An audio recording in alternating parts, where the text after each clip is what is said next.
Well, President Jacob Zuma says the G20 summits and other investment meetings in China brought many positives for South Africa and the continent.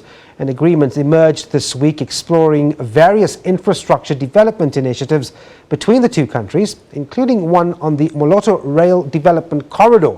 It will see the construction of a rail alternative to Moloto Road between Pretoria and Siyabuswa in Mpumalanga. Mzwandile Mbeje spoke to the president following the Invest in Africa forum.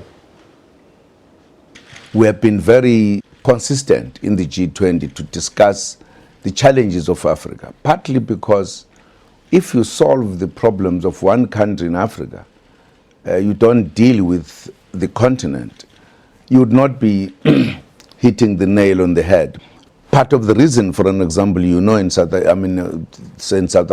Africa, is that precisely because of the economies that have not developed, citizens in those countries go where they believe there is more economic activities.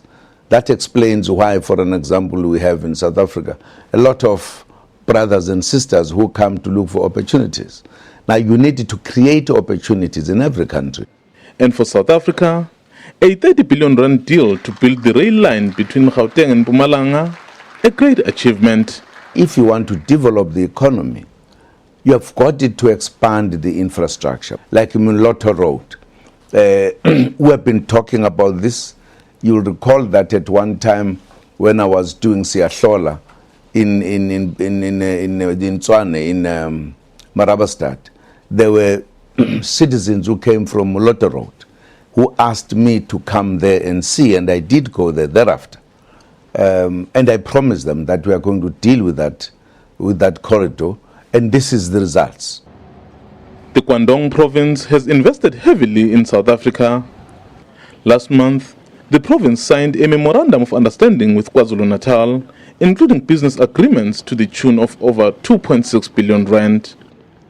Meanwhile, South Africa and China will meet later this year in South Africa to discuss further relations in a binational commission.